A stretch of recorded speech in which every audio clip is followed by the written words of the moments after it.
Colonel Nathan Briggs snatched the personnel file off the desk and hurled it across the briefing room, papers scattering like confetti, and it landed at Sergeant First Class Claire Donovan's boots. Every eye in that room snapped to her face, waiting for the crack, waiting for the flinch. He leaned forward and said loud enough for every man in that room to hear, "I will break you before Friday." And she said absolutely nothing. If you've ever watched someone refuse to give a bully the satisfaction, stay with me because this story is for you. Drop your city in the comments right now so I can see how far this story has traveled, and make sure you're subscribed because what happens next will stay with you long after this video ends. The file hit the floor at exactly 600 hours. 14 sheets of paper, a career's worth of citations, combat records, and commendations fanned out across polished concrete like they were worth nothing. Like she was worth nothing. And Colonel Nathan Briggs stood over them, arms crossed, jaw set, and looked at Sergeant First Class Claire Donovan the way a man looks at something he has already decided to dispose of. The briefing room at Naval Amphibious Base Coronado held 22 of the most elite warfighters the United States military had produced in a generation.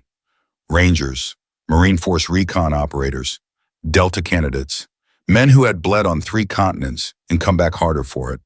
They had gathered from different branches, different theaters of war, different philosophies of violence. But in that room, in that moment, every single one of them was doing the same thing. They were waiting to see what she would do.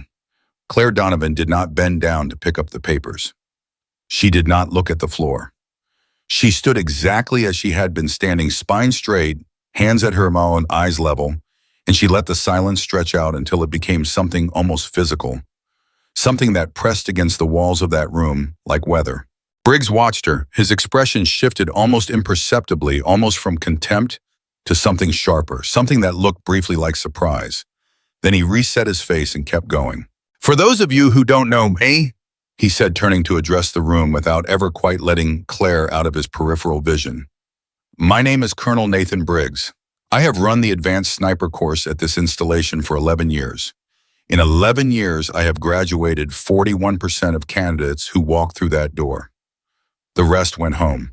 He let that number sit. 41%. And that number was not an accident. That number is a philosophy, my philosophy. You will not survive this course on talent alone. You will not survive it on physical conditioning alone. You will not survive it on reputation. He paused. His eyes moved back to Claire. You will definitely not survive it on paperwork. A few men in the back of the room shifted their weight. One of them, a thick-necked ranger named Webb, exhaled through his nose in what might have been a laugh. Claire heard it. She registered it, and she stored it away like she stored everything quietly and precisely in the part of her mind that her father had spent years training her to use. Her father, Master Sergeant Roland Donovan, retired, decorated, gone now. 4 years had taught her to think of her mind as a filing cabinet.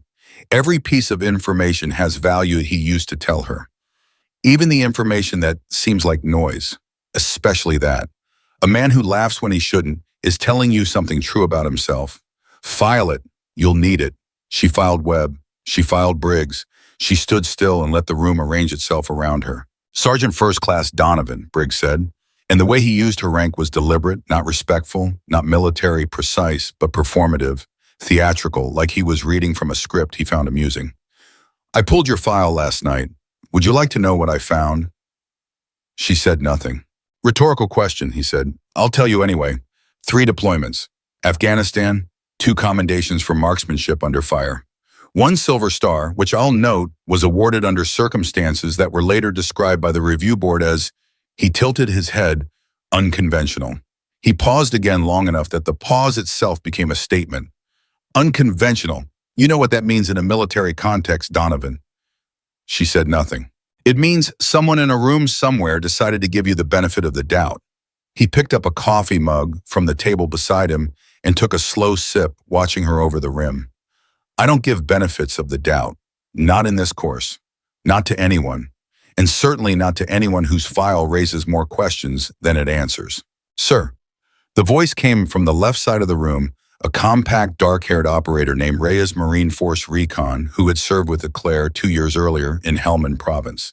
He said it once quietly, like a period at the end of a sentence. Briggs looked at him. "You have something to add." "Staff Sergeant..." Reyes considered the question for exactly 1 second. No, sir. Then keep it to yourself. Reyes nodded once and returned his eyes to the front of the room, but his jaw had tightened, and 3 men near him had noticed that too. And those 3 men had looked at Claire and at the file still spread across the floor and at Briggs standing over it all, and something in the atmosphere of that room had shifted almost without anyone deciding that it would. Briggs set down the mug. Here is what you need to understand about the next 7 days, he said, and his voice dropped back into the professional register, the command voice, the one that had probably carried across a lot of rooms over a lot of years. This course exists to answer a single question. One question, under the worst possible conditions, physical exhaustion, psychological pressure, sleep deprivation, environmental hostility, can you still perform? Can you still function at the level your country needs you to function at when everything inside you is screaming to stop? He looked around the room. Most of you will discover that the answer is no. That is not a failure of character. That is information. And information is the most valuable commodity on a battlefield. His gaze returned to Claire. I intend to collect a great deal of information this week. She held his gaze. She did not look away. She was 34 years old. She had lain in a frozen ditch in Kunar province for 19 hours, waiting for a window of less than 2 seconds. She had made that shot in minus 14-degree wind chill, with her fingers so cold she could barely feel the trigger guard. She had walked out of that ditch, debriefed, eaten a protein bar, and slept for 6 hours before the next mission. Colonel Nathan Briggs, she thought, had absolutely no idea what he was dealing with, but she was not going to tell him that. She was going to show him slowly, precisely, and at the exact moment of her choosing. That was another thing her father had taught her. The loudest person in the room, Roland Donovan had said when sitting on the back porch of their house in Fayetteville with a glass of sweet tea, and that expression he got when he was about to say something she would remember for 20 years, is never the most dangerous person in the room. The most dangerous person in the room is the one who already knows what everyone else is about to do. The first day of training began at 04:30. There was no gradual warm-up, no orientation period, no easing in. Briggs did not believe in those things. He believed in immediate, acute, sustained pressure, the kind that stripped away performance and left only essence. He wanted to know who people really were, and the fastest way to find out was to make them so uncomfortable that pretending became impossible. By 0600, they were already in the water. San Diego Bay in early spring is not as cold as some bodies of water and not as forgiving as any. The temperature sat at 53 degrees. They swam 800 meters against a mild chow current, pulled themselves out, dripping on the far side, and immediately began a 4-mile run in full kit. No rest, no transition period, just wet clothes against cold skin and the flat, relentless instruction to move. By the time they reached the rifle range at 0733, men were already showing signs of early-stage hypothermia. 2 of them, a ranger named Castellano and a Navy operator whose name Claire had not yet learned, were visibly trembling, their teeth chattering in the kind of uncontrolled percussion that a body produces when its core temperature starts to drop toward the danger line. The Navy operator, whose name turned out to be Torres, stepped out of line during the preliminary weapons check and approached the range safety officer. I need a medical evaluation, he said. His voice was steady, but his lips were pale. Briggs, who had been standing 15 feet away, turned to look at him. Step back in line, Torres. Sir, with respect, I'm showing symptoms of hypo. I know exactly what you're showing, Briggs said. Step back in line. The range safety officer, a master sergeant named Hollis, who had been running SEAL courses for 9 years, looked at Torres, then at Briggs, then made a small, almost invisible gesture with his chin. It communicated without words that Torres should comply and that Hollis would handle it through proper channels if needed. Torres stepped back in line. He completed the preliminary weapons check. He was quietly pulled for medical evaluation 30 minutes later by Hollis himself, who had apparently decided that some instructions were guidelines and others were non-negotiable. Briggs watched Torres go. His expression was neutral. If he had an opinion about Hollis's decision, he did not share it. Claire had watched all of this from her position in line 3rd from the left, and she had made 2 additions to her mental file. Hollis was someone who understood the difference between hardness and recklessness, and Briggs was someone who sometimes could not. She filed both. The weapons check proceeded. Each candidate was required to qualify their assigned rifle, a modified M2010 ESR and .300 Winchester Magnum, against a series of standard targets at 500, 800, and 1,000 meters. These were qualification shots, only not scored for the course record.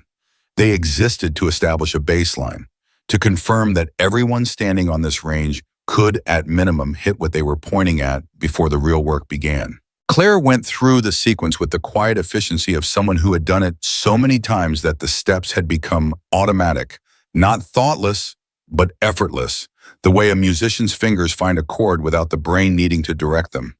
She settled the rifle, confirmed her dope, adjusted for the mild crosswind that had picked up over the water, and put 5 rounds into the 500-meter target in a group that, when Hollis walked down to examine it, made him stop walking and look at it for a longer moment than he usually did. He said nothing. He made a notation on his clipboard and moved on, but Webb, who had been shooting in the lane beside her, saw the group. He glanced at it, then at her, with an expression that was not quite hostility and not quite anything else, something in between, something that hadn't sorted itself into a category yet. He didn't say anything either. He turned back to his own target. At the 800-meter line, a candidate named Garza, Army Ranger, 2 tours in Iraq, had a malfunction. His rifle locked up on the 3rd round, the bolt carrier, jamming in a way that required a clearance procedure that, under time pressure and physical fatigue, took him 47 seconds to complete. By the time he was back in position, he had lost his sight, picture, lost his breathing, rhythm, and lost visibly painfully some portion of his composure. His next 2 shots were outside the target. Briggs appeared behind him. Not beside him, behind him, close enough that Garza could certainly feel the presence without seeing it. 47 seconds, Briggs said quietly. Do you know what happens to the man downrange in 47 seconds, Garza? Garza did not answer. He was resetting his position. He moves, Briggs said. He gets to cover. He calls in your position, and now you've turned a mission into a firefight. He paused. Clear malfunctions faster. Garza said, yes, sir. And his voice was absolutely flat, and Claire, 3 lanes down, heard the particular quality of a man who was taking a blow and refusing to fall down, and she thought, he'll be fine. That one is going to be fine. She filed Garza too, but in a different drawer than Webb. By midday, the temperature had climbed enough to matter, and Briggs moved the group to a series of field exercises that combined shooting with navigation observation and time pressure. Each candidate was given a sector of the training ground and 20 minutes to identify range and establish firing solutions for 7 targets of varying size and concealment. The targets were not marked. Some were obvious, most were not. Claire moved through her sector the way she moved through everything, methodically, without urgency, which was not the same as slowly. She had learned the difference between speed and efficiency in Afghanistan in the specific and instructive way that people learn things when being wrong carries immediate consequences. She worked from edges to center, near to far, obvious to obscure, and she found all 7 targets in 16 minutes and 23 seconds. She spent the remaining 3 minutes and 37 seconds doing what most of the other candidates were too busy or too rattled to do. She sat still and she watched. She watched the wind move across the grass in the middle distance. She watched the way heat was beginning to rise off the concrete structures at the first end of the field, creating a shimmer that would complicate long-range observation by mid-afternoon. She watched a hawk working a thermal column above the eastern ridgeline, circling in a pattern that told her something specific about the air movement in that sector. She was not thinking about today's exercise anymore. She was thinking about the canyon, about the thing Briggs had mentioned almost in passing at the end of the morning briefing, the thing he had called Ghost Target 7, with a flatness in his voice that she had recognized as a kind of pride, the pride of a man who considers something unbeatable. A steel target at 1,400 meters in a canyon environment. 32 years without a confirmed hit. He had said it like a fact, like a wall, like something that existed in the category of permanence. She had heard it like a question. What is the canyon doing that no one has understood yet? What is the canyon showing everyone who walks in there that no one has been patient enough to read? She didn't know the answer, not yet. But she had started asking the question, and in her experience, that was how everything began. At 14:30, Briggs called the group to the main range for what he described as a preliminary assessment. 14 of the original 22 candidates were fully present. Torres had been medically held. 3 others had voluntarily withdrawn an option Briggs had mentioned exactly once at the start of the day, in a tone that made clear he considered it an option, but not one he thought highly of.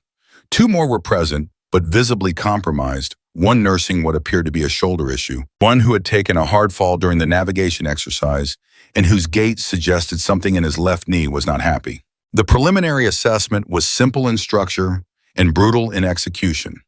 Each candidate would fire a 5-round group at a target at 1,000 meters, while an instructor read a list of distracting statements aloud directly beside them. The statements were designed and clearly had been carefully designed to push on psychological pressure points: family, failure, inadequacy, the specific intimate knowledge of someone's record that makes criticism feel personal rather than generic. Claire watched 3 candidates ahead of her complete the exercise. The first, a Navy operator named Kellerman, held it together for 2 rounds and then pulled the 3rd shot high left a miss that suggested his breathing had broken down. He finished the remaining 2 with workmanlike steadiness, but the damage was done. The second candidate, Webb, fired all 5 rounds without visible disruption, though Claire noted his trigger press on the 4th round had been slightly rushed. He would know that. He was good enough to know it.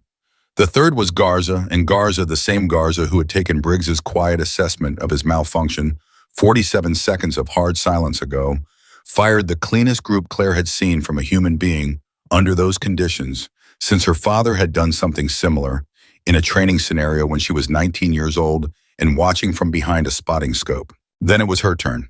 She settled into position. She confirmed her dope. The wind off the bay had shifted 4 degrees in the last 15 minutes, which mattered at this distance, and she adjusted for it without thought the way she adjusted for everything by feel. Informed by knowledge, instinct, trained by 10,000 repetitions. Briggs stepped up beside her. She felt him there before she heard him. He was standing approximately 18 inches off her right shoulder, and when he began speaking, his voice was low enough that it was clearly meant for her and not for the group. "Your father retired as a master sergeant," he said. 22 years of service. Never made sergeant major. "You want to know why?" She settled her breathing. "I read the review board notes," Briggs continued. "Apparently he had a habit of disregarding command directives when he personally disagreed with them. A habit of deciding on his own authority that his judgment superseded the judgment of his superior officers." A pause. "Sounds like a family trait." First round. Clean. She did not hear the word family the way he intended her to hear it. She processed it and set it aside. "Your mother left when you were 11, Briggs said. "According to your psychological intake, you describe your relationship with your father as formative, as the primary influence on your professional development." Another pause. "Must be a heavy thing building your entire identity around a man who, by most objective measures, fell short of what he was capable of." Second round. Clean. There was a small voice somewhere deep in her chest that wanted to respond, wanted to say something about her father, about the 22 years he had given, about what he had taught her that no review board would ever find in a file. But she knew that voice, and she knew what it cost when she listened to it, and she set it aside the way she set everything aside when she was behind the rifle. "You know what I think, Donovan," Briggs said. "I think you're here to prove something. I think everything you do, every choice, every sacrifice, every deployment, it's all about proving something to a man who isn't alive anymore to see it." Third round. Clean. "And the thing about people who are trying to prove something," he continued, and his voice had taken on a different quality, something that was almost thoughtful, almost reflective, almost like he was sharing something genuine rather than deploying a tactic, is that they're never really shooting at the target. They're always shooting at something else. And that split second of distraction is the difference between a hit and a miss. Fourth round. Clean. The silence that followed his last sentence lasted exactly long enough for her to settle, breathe, and press. Fifth round. Clean. She came out of position, cleared and safe. She set the rifle down on the mat in front of her and stood up and looked at the range officer without looking at Briggs. Hollis had walked down to examine the group. He came back. He looked at his clipboard. He made a notation. Briggs looked at the notation over Hollis's shoulder. His expression did not change. "Nice shooting," he said, and it was the most neutral sentence she had ever heard. Stripped of everything, no concession, no praise, no acknowledgement of anything beyond the bare mechanical fact. He turned and walked to the next lane. Claire stood and breathed and let the adrenaline metabolize. Her father had told her once that adrenaline was not the enemy. Adrenaline was information. It told you that something real was happening. The skill was in letting it move through you without letting it move you. She had gotten better at that over the years. She was not going to think about what Briggs had said about her father. Not here. Not now. Not until she was alone and had given herself permission to feel whatever needed to be felt. She was going to file it. She was going to do what her father taught her. She was going to wait for truth to reveal itself. At 1800 hours, after 14 hours of continuous training, swimming, running, shooting, navigating, waiting, thinking, Briggs gathered the remaining candidates in the main briefing room and delivered the evening's final instruction. "Get 6 hours of sleep," he said. "You will not get more than that for the rest of this week. Use them well." He looked around the room. He looked for a fraction of a second at Claire. "Tomorrow," he said, "we find out who is actually here." He left the room. The candidates stood in silence for a moment. Then gradually the room began to decompress, shoulders dropping, voices returning, the particular exhale of people who have been holding something rigid all day and are finally permitted to put it down. Reyes appeared at Claire's elbow. He said nothing for a moment. Then, "You good?" "I'm good," she said. "That thing he said about your dad." "I filed it." Reyes was quiet for another beat. He had served with her father briefly at the end of Roland Donovan's career. Not long enough to know him well, but long enough to know what kind of soldier he had been. "Your old man," Reyes said finally, "was one of the finest soldiers I ever saw. For whatever that's worth." "It's worth a lot," she said. "Thank you." She picked up her kit bag and walked toward the door. She did not run. She did not hurry. She moved at the same pace she had been moving all day, steady, even deliberate. Webb was standing near the door. He had been watching her. When she reached him, he stepped aside to let her pass, a small, almost involuntary movement, like something in his body had made the decision before his mind caught up with it. She walked past him and out into the evening air, where the bay was going dark and the lights of Coronado were beginning to come on, and somewhere in the canyon, 1,400 meters away from any position she had ever fired from a steel target, sat untouched for 32 years and waited. She stood outside and breathed the salt air and let herself think about it. Just for a moment, not impossible, she thought, misunderstood, and then she went to get her 6 hours. She slept 5 hours and 43 minutes. Not because the cot was uncomfortable. She had slept on worse in Afghanistan, on frozen ground with a rock under her left shoulder blade and incoming artillery close enough to rattle her teeth, but because her mind would not fully release. It kept circling the canyon, kept asking the questions she had started asking that afternoon. What is it doing that no one has understood yet? At 0347, she stopped pretending and sat up. She pulled out the small notebook she carried everywhere, a habit from her father who had believed that thoughts left only in the mind were like water left in an open hand, and she wrote down everything she had observed during the 14 hours of day one. Not feelings, not complaints, facts, wind direction at each range, temperature shifts, the hawk above the eastern ridgeline, the thermal shimmer off the far concrete structures that would only intensify as the week progressed and the days got warmer. The way Briggs had positioned himself during the preliminary assessment, always behind the shooter, never beside, never where he could be seen without effort. The way Hollis moved through the range with the particular economy of a man who had already calculated every variable before anyone else had identified them. She wrote it all down. Then she closed the notebook and sat in the dark and thought about her father. She had not let herself do that in the briefing room. She had filed it the way he taught her, and she had gotten 6 hours, and she had done what needed to be done. But sitting alone in the pre-dawn quiet of the barracks, she allowed herself 20 minutes to feel what Briggs had put in that sentence. The suggestion that Roland Donovan had fallen short, that her entire career was a monument to a dead man's unfinished business. There was a version of that story that had enough truth in it to be dangerous. She knew that. She was not naive about her own psychology. She had spent too many hours and too many post-deployment debriefs with too many honest psychologists to pretend that her father's influence was simple or uncomplicated. He had been the gravitational center of her world from the time she was old enough to understand what he did and why he did it. When he died quietly in a hospital in Fayetteville, his lungs giving out from the chemical exposure he had spent 20 years politely declining to discuss with V, A physician, she had felt it as a kind of structural failure, like a load-bearing wall coming down. But she also knew this Roland Donovan had never once told her she had something to prove. That pressure, if it existed, came from somewhere she had built herself. And she had spent a long time learning to tell the difference between the architecture her father gave her and the architecture she had added on her own. Briggs thought he had found a wound. He had found scar tissue instead. There was a difference. She put the notebook away and dressed in the dark and went to do 200 push-ups and a 4-mile run before anyone else was awake, because that was who she was and because she wanted to be warm and loose before whatever Briggs had designed for day 2 arrived. It arrived, as it turned out, in layers. The first layer was the course itself. Briggs had structured day 2 around what he called extended precision, a series of shooting exercises that required each candidate to maintain effective accuracy over progressively longer time periods under progressively more degraded physical conditions. They shot after sprints. They shot after cold water immersion. They shot after 45 minutes of load-bearing movement through terrain that was specifically selected to exhaust the stabilizer muscles in the shoulders and core. By the time the third exercise was complete, several candidates were shaking visibly on the mat, and 2 had dropped out of position during their shooting strings to manage muscle failure. Claire shook too. She wanted to be honest about that, at least with herself.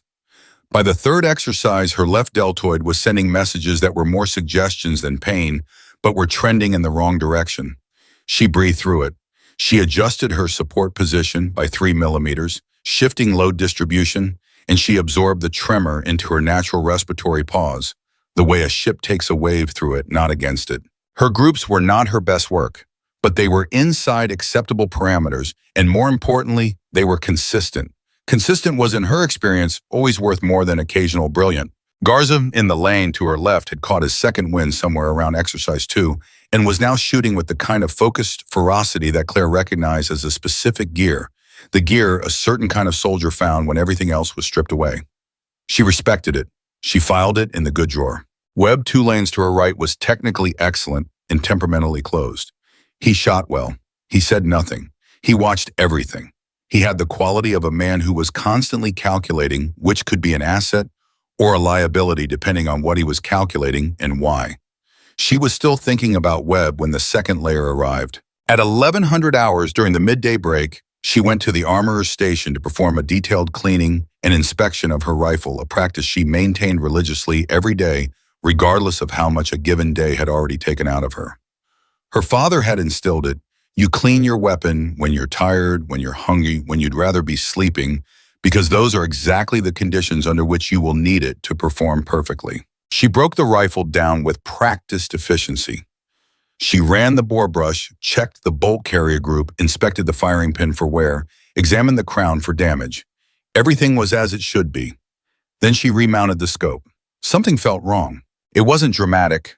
It wasn't obvious. It was the kind of wrong that only presents itself to someone who has handled the same piece of equipment so many times that deviation registers as sensation, rather than thought, a fractional difference in the way the scope settled into the rings, a resistance that wasn't quite resistance, a quality of fit that was perhaps 98% correct instead of 100. She checked the ring torque, normal.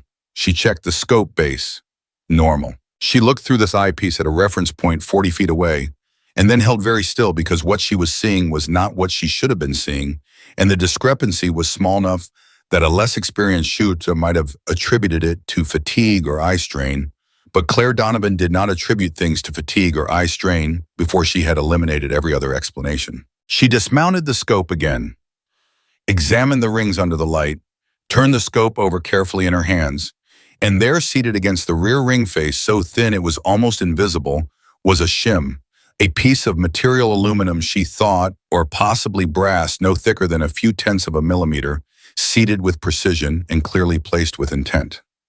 She set it on the table in front of her and looked at it for a long moment. A shim that small would not produce a visible deviation at standard qualification distances.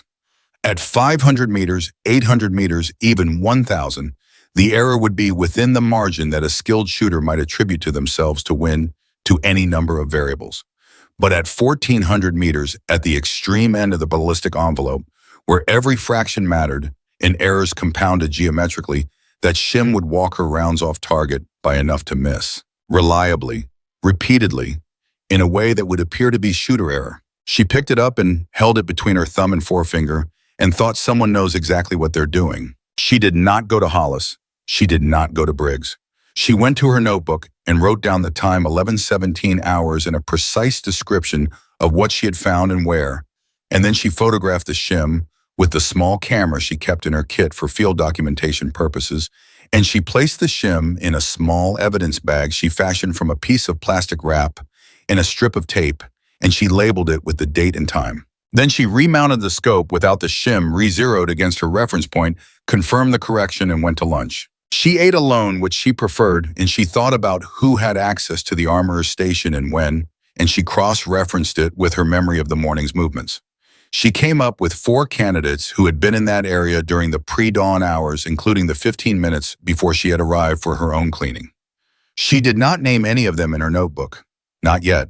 She needed more information before she committed a hypothesis to paper. But she felt settling into the back of her chest like a coal that had started to glow, something that she recognized as anger. Not the hot surface anger of insult or humiliation. Briggs had tried that route and found the door locked, but the deeper, slower anger of a person who has realized that the game is not what it was advertised to be. They were not trying to break her with training. They were trying to break her with fraud. There was a difference between those two things, a very important difference, and she was going to remember it. The afternoon of day 2 brought the obstacle course. It was laid out across a quarter-mile of terrain that had been engineered with the specific vocabulary of military training, infrastructure, walls, pipes, rope, climbs, crawl, sections, load carries, but the particular arrangement Claire noticed within the first 60 seconds was unusual. The 2 available routes through the course diverged at the halfway point and reconverged at the finish. The left route was standard. The right route incorporated a section that required a lateral traverse along a narrow beam approximately 11 feet off the ground, a section that would significantly disadvantage a shooter carrying a rifle system in the standard right-handed configuration, creating a moment of acute instability that for a right-handed carrier would require a grip adjustment that costs time and increases fall risk. She was right-handed. The course was not designed to be fair to her. It was designed to produce a specific result, a visible struggle or a fall or a time that could be pointed to as evidence of physical inadequacy. She stood at the divergence point and looked at both routes for exactly 3 seconds. Then she took the right route. She made the traverse. It was not graceful. It was technically demanding and physically uncomfortable, and she felt at the midpoint of the beam the particular sensation of a body negotiating with physics in real time. But she had been in worse positions, in worse places, with worse equipment and higher stakes, and she knew the difference between dangerous and merely difficult. She completed the course. Her time was 3rd fastest in the group. Webb was fastest, Garza was 2nd, she was 3rd. Briggs, watching from the finish line, looked at his stopwatch when she crossed. His expression gave away nothing. But Hollis, standing beside him with his clipboard, made a notation, and Claire saw Hollis glance at Briggs with the particular look of a man who is keeping a professional opinion to himself with some effort. "Donovan," Briggs said. She stopped. She turned. "Right route," he said. It was not a question. "Yes, sir." "Why?" She considered the question. She could tell him what she had observed, the asymmetry of the course, the specific challenge of the traverse, the clear design intent. She could lay it out for him with the methodical precision of a formal debrief and watch his face while she did it. But that would be showing her hand, and she was not ready to show her hand. "It was shorter," she said. Something moved across his face too quickly to categorize. Then it was gone. "Carry on," he said. She carried on. At 17:30 hours, the day's formal training concluded, and Briggs posted the first interim scores for the course. They were displayed on a board outside the main briefing room on a handwritten sheet that was, by SEAL tradition, brutally public. Every candidate's name, every exercise score, the cumulative ranking. Claire found her name 8th on the list. She stood in front of the board and read it twice calmly, the way she read everything. 8th out of 14 remaining candidates. She pulled her notebook and checked her own numbers against the posted scores. She had been keeping her own record times, group measurements, observations, and scores with the same precision she brought to everything else. By her own accounting, she should have been ranked third or fourth at worst. The scores posted for exercises 3 and 4 in particular were significantly lower than what she had recorded. She wrote down the discrepancy: time, exercise number, her recorded figure, the posted figure, the differential. Reyes appeared at her shoulder and looked at the board and then at her and said quietly, "That's not right." "No," she said, "it isn't." "Are you going to say something?" "Not yet." He was quiet for a moment. "What are you waiting for?" She capped her pen. "Evidence isn't just what you have," she said. "It's what you can prove. Right now I have observations. I need a pattern." Reyes looked at her with the expression of a man who was simultaneously impressed and worried. "And if the pattern takes too long to develop and you fail out in the meantime..." She turned from the board and started walking toward the barracks. "Then I'll fail out with the cleanest conscience on this base," she said, "and I'll file a formal complaint that will take Briggs 2 years to dig out from under." Reyes said nothing, but she heard him exhale a long, slow breath that might have been admiration, or might have been resignation, or might have been both. That night, in the 6 hours she was permitted, she dreamed about her father. Not a sad dream, not the hospital, not the end. A memory replayed with the particular fidelity that the sleeping mind sometimes manages. She was 17 years old, and they were at the range at Fort Bragg on a Saturday morning, and he was teaching her to shoot with her non-dominant eye. "Most people never fully develop it," he had said, setting up the rifle. "They try once or twice, find it difficult, and go back to what's comfortable. But there are conditions, light position injury, where you won't have your dominant eye available. And in those conditions, the shooter who never did the work is the shooter who misses."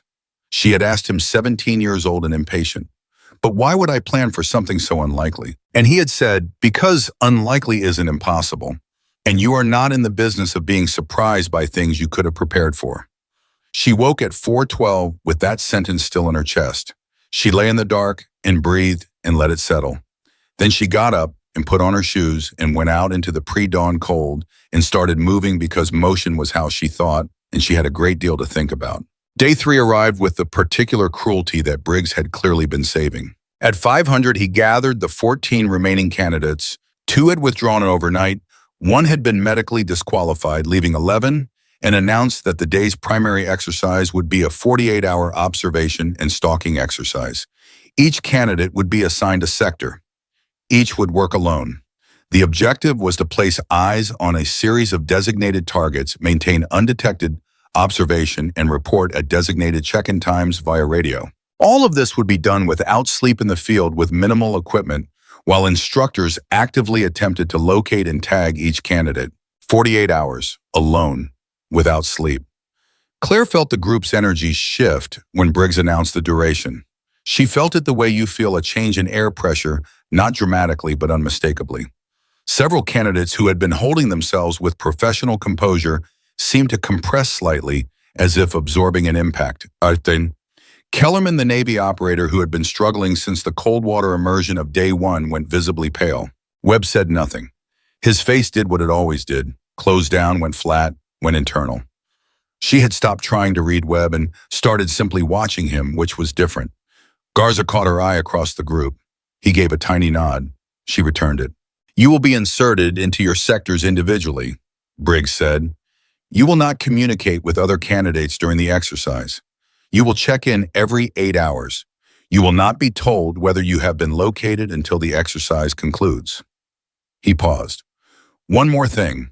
The sector assignments are not random. Each candidate is assigned a sector based on what we believe to be their optimal operating environment, which means," he said, and his eyes found Claire, "that if you struggle in your sector, you cannot attribute it to unfavorable conditions." She met his gaze and held it. Her sector, she discovered when the assignments were distributed, was the most exposed position on the training ground, a stretch of terrain with minimal natural cover, high ambient wind, and 2 active instructor patrol routes passing through it at unpredictable intervals. The other candidates' sectors ranged from moderate to challenging. Hers was, by any reasonable assessment, the most difficult. She looked at the sector map for 30 seconds. She identified 3 positions that would be invisible to the patrol routes and allow continuous line of sight to 4 of the 6 designated targets. She noted that the high ambient wind, while it complicated certain aspects of observation, Also mass, sound, and scent factors that worked in her favor for remaining undetected. She folded the map and put it away and went to collect her kit. Reyes, collecting his own kit beside her, said under his breath, "They gave you the worst sector." "I know. You want to file it now?" "I want to ace it," she said, "then file it." He shook his head slowly, not in disagreement, in something closer to admiration. The 48 hours were the most demanding of her professional career, and she had a professional career that included 19 hours in a frozen ditch in Kunar province. She moved through her sector with absolute economy, burning the minimum number of calories required to complete each required movement, conserving heat and energy and water, with the precision of someone who has made those calculations under real stakes before. She found her first primary position in 40 minutes and settled into it and began reporting. The first check-in was clean. The second was clean. At the third check-in, 16 hours in, she heard something in the radio channel that was not right.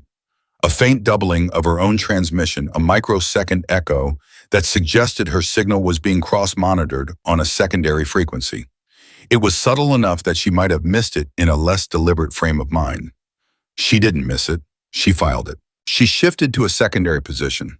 Not because she had been located, she was confident she hadn't, but because the cross-monitoring suggested that someone was working to determine her exact position, to Bayesian from signal analysis, which would eventually succeed if she stayed static.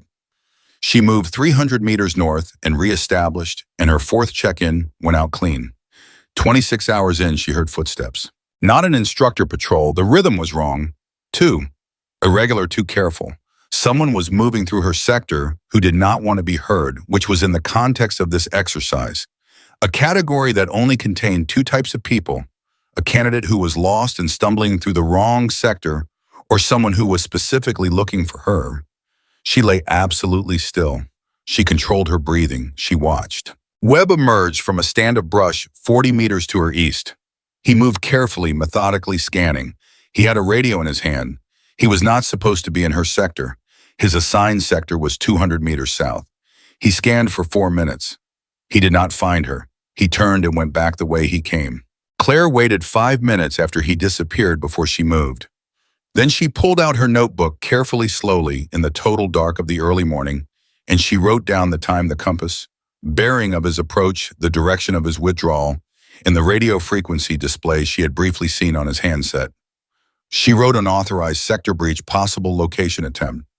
She underlined possible. She needed to be precise. She needed to be fair, even here, even now, with her scope shim in a plastic bag and her scores manipulated and her sector rigged against her. She needed to be precise because precision was the only currency she trusted. Evidence without interpretation. Fact without assumption. She was building a file, and when the file was complete, it would be airtight. At hour 42, she received her final check-in confirmation and began the long, slow, careful process of extracting from her position. She was cold in her core in the specific way that extended field exposure produces a coldness that clothing alone cannot fully address, that requires movement and food, and eventually warmth to properly resolve. Her knees ached. Her left shoulder, which had been unhappy since day 2, had graduated from suggestions to a sustained and specific protest that she was going to need to address with ice and rest that she was not going to get. She extracted clean. No tags, no contacts. 48 hours in the most exposed sector on the training ground, with a cross-monitored radio and an unauthorized visitor in the night, and she had not been found once. She walked into the debriefing building at hour 48 and 14 minutes, and she sat down across from Hollis, who conducted the individual debrief, and she answered his questions precisely and completely. When he finished his formal questions, he set his pen down and looked at her for a moment in a way that was different from the professional, evaluative way he usually looked at candidates. "You had a hard sector," he said. It was not a question. "Yes, sir." "How'd you find it?" "Manageable," she said. He nodded slowly. Something in his expression shifted just slightly, just enough. "The scores are posted every evening at 17:30, he said. "I want you to keep looking at them." She met his eyes. He was telling her something. He was telling her it carefully in the specific way that a man tells something when he can't be seen to be telling it, and she understood that, and she nodded once. "Thank you, sir," she said. She walked out of the debriefing building into the late afternoon light, and for a moment she just stood there, letting the warmth touch her face, letting her body register the end of 48 hours. Then she went and found a wall to put her back against, and she sat on the ground and pulled out her notebook and added 3 more entries. And when she was done, she held the notebook in her hands and thought about what Hollis had just confirmed without confirming anything at all. The scores were being manipulated systematically. She was not imagining it. She was not being paranoid. Someone at a level high enough to affect the official record was making deliberate adjustments to ensure that her numbers trended downward regardless of her performance. She thought about her father, about the review board notes that Briggs had quoted at her, about a man who had spent 22 years being told his judgment wasn't worth the rank his performance deserved. She thought, I understand now why you never fought it the way other people would have fought it. She thought you knew that the only argument that couldn't be dismissed was the one made in the field. She closed the notebook and stood up and squared her shoulders. 3 more days. She was going to need every one of them. 3 days left. That was what she told herself walking back to the barracks after the debrief. Not 5 days of what had already happened. 3 days of what was still coming. She had learned early in her career that the only useful unit of time was the one directly in front of you, and right now the one directly in front of her was a shower, 4 hours of sleep, and whatever Briggs had designed for day 4. She got the shower. She got 3 hours and 50 minutes of sleep, which was close enough. What she did not get was quiet, because at 02:15, Garza knocked on the partition beside her bunk and said her name in a voice that was low and controlled, in the specific way that men use when they are trying not to sound alarmed and are not entirely succeeding. She was awake before he finished the first syllable. What? She said. Kellerman's gone. She sat up. Gone how? Gone. Packed his kit, signed the voluntary withdrawal form, left base. Hollis found the form on his desk 20 minutes ago. Garza paused. He left a note inside Reyes's boot. She looked at him. What did it say? Garza handed her a folded piece of paper. She read it under her penlight. Kellerman had written in the cramped, economical handwriting of someone who had learned to write fast and small in field conditions. The note said, they told me if I filed a complaint about the scores, it would follow me. They told me the same thing happened to 2 other candidates 2 years ago, and both of them are still waiting on their next assignment. I can't afford that. I'm sorry. I believe you. I'm sorry. She read it twice. Then she folded it carefully and held it in her hand and sat very still for a moment. They got to him, Garza said. Yes.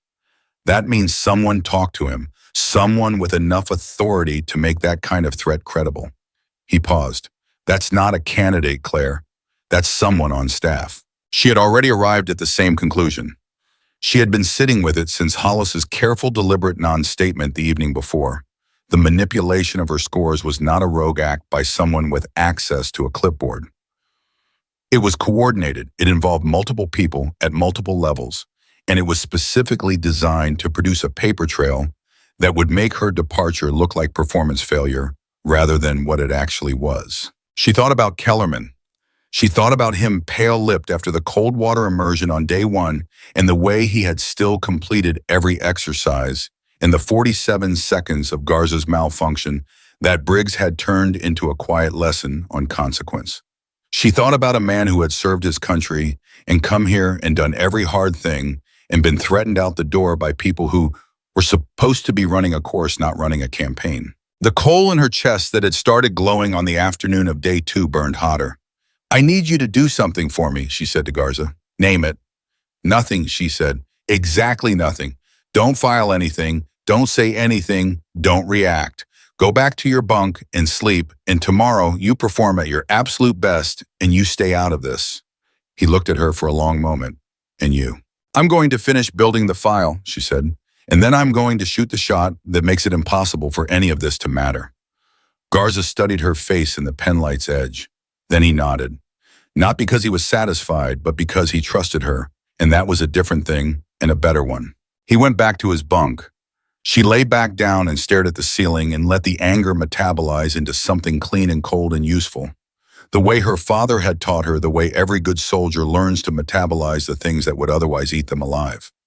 Day 4 started at 04:30, and Briggs was waiting. He was standing at the head of the range with the particular stillnesses of a man who had been there long enough that the cold had stopped bothering him, and he watched the 9 remaining candidates assemble with the expression of someone conducting an inventory, counting, assessing, noting absences. Kellerman, he said when the group had formed, it was one word and it carried nothing, no surprise, no regret, no acknowledgement that a human being had departed the program under circumstances that were something other than simple failure. Just the name stated like a fact. No one spoke. 9, Briggs said, 9 candidates from an original 22. We are at day 4 of 7. The mathematics tell you something if you are paying attention. He looked along the line. Today we move to extreme long range, 1,200 meters, wind variable, targets are reduced 2/3 standard size. You will fire 6 rounds in 2 3-round strings. Scoring is cumulative.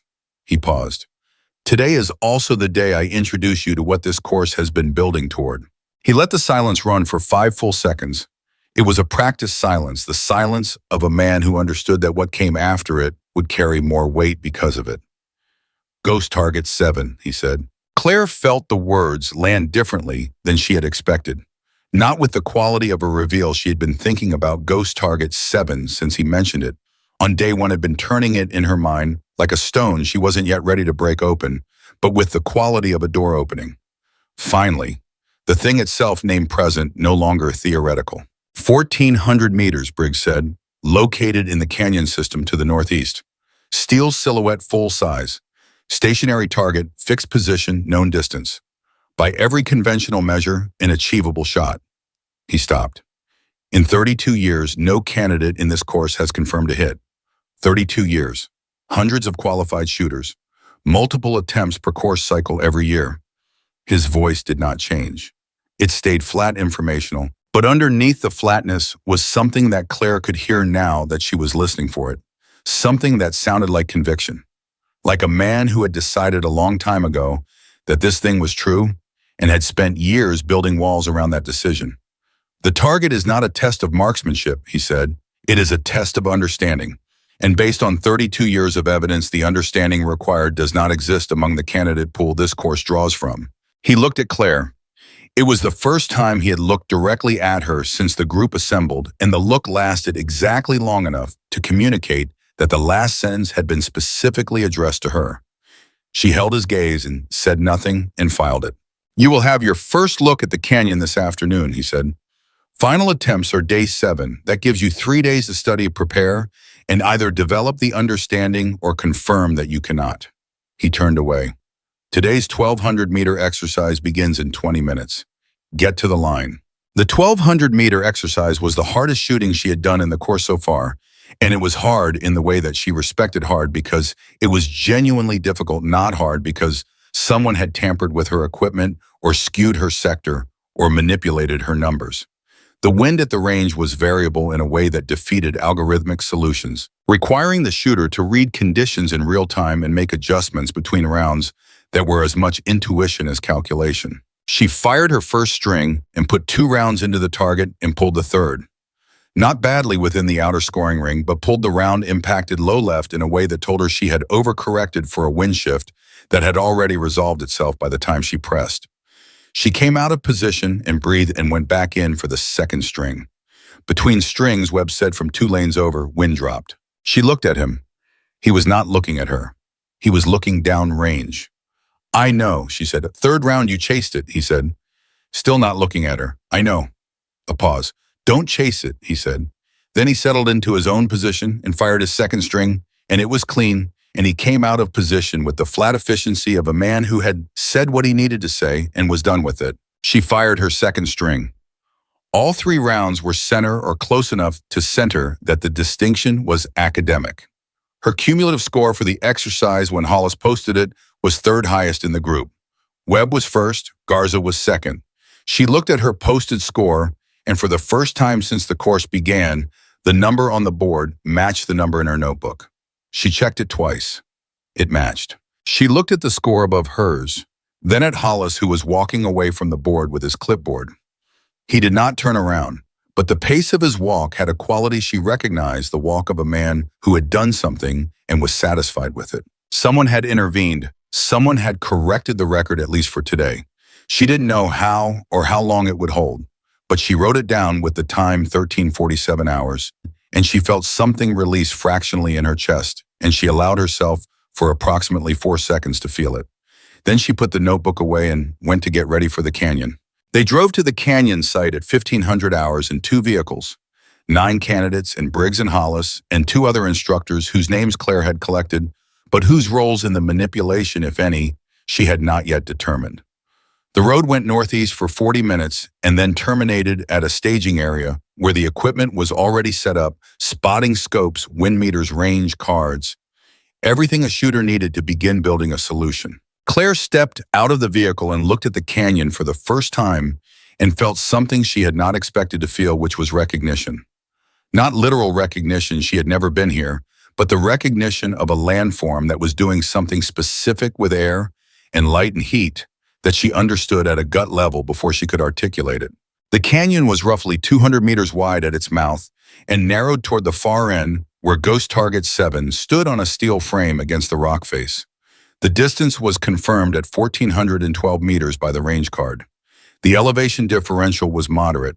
The terrain on both sides of the stone walls, the scrub growth, the canyon floor created a system of reflected and channeled airflow that even at this first glance was clearly more complex than the open range wind she was accustomed to working with. She stood at the shooting position and watched for 10 minutes while the other candidates pulled out their devices and began running ballistic calculations. She did not pull out a device. She watched.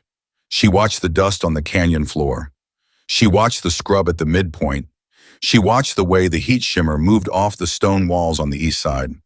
She watched a pair of swallows working the canyon thermals at the 200-meter mark, circling and diving in a pattern that was too consistent to be random. Briggs appeared beside his. "No calculator, Donovan." "Not yet, sir. The ballistic solution for this target has been attempted with every available computational tool," he said. "Tresol, applied ballistics, custom wind models. None of them produce a reliable solution." He paused. "You planning to do it in your head?" "I'm planning to watch first," she said. "Watching won't tell you what 19 ballistic programs haven't figured out." She said nothing for a moment, then, "With respect, sir, those programs are solving for a static wind model. The canyon isn't static." He looked at her. Something in his expression changed, not dramatically, not visibly to anyone more than 2 feet away, but she was 2 feet away and she saw it. A tightening, a narrowing. The look of a man who has heard something that doesn't fit the category he's already assigned it to. "The canyon wind doesn't cycle," he said. "That's been measured. Every course cycle. Continuous anemometer readings. Random variable within a range not cyclical." "The anemometer is at the firing line," she said. "Where is it in the canyon?" A pause. "There's a sensor at the 400-meter mark. And at 800, another pause. Longer this time." "No," he said. She nodded slowly. 2 data points across 1,400 meters of complex terrain," she said. "That might be leaving something out." Briggs looked at her for a long moment. She could not read his expression at all, which was new. Every other time he had looked at her, she had been able to read something: contempt, calculation, performance, pressure. Now there was something else there, something that didn't have an easy label. He walked away. She went back to watching the canyon. She was there for 2 hours while the other candidates fired ranging shots and ran calculations and argued quietly among themselves about wind holds and elevation corrections. She did not fire a ranging shot. She watched. She counted. She used her father's method, the method he had taught her when she was 12 years old, sitting in a deer blind in North Carolina, learning that the most important information in any environment was the information that repeated. Find the pattern, he had said. Everything that's alive has a pattern. The question is whether you're patient enough to see it. At the 90-minute mark, she found it. The swallows were the key. She had been watching them since she arrived, tracking their flight paths against the canyon walls, and she had noticed gradually, without forcing it, letting her eyes do the work her brain couldn't do consciously, that their behavior changed on a cycle. Every 11 minutes approximately, the pair would shift from their standard hunting pattern to a different behavior. Higher altitude, more direct flight lines, less banking. It lasted for approximately 30 to 40 seconds. Then they returned to the standard pattern. She watched it happen 3 times before she trusted it. Then she pulled out her notebook and started timing. 11 minutes and 8 seconds. 11 minutes and 4 seconds. 11 minutes and 12 seconds. The variation was within 12 seconds across 3 cycles.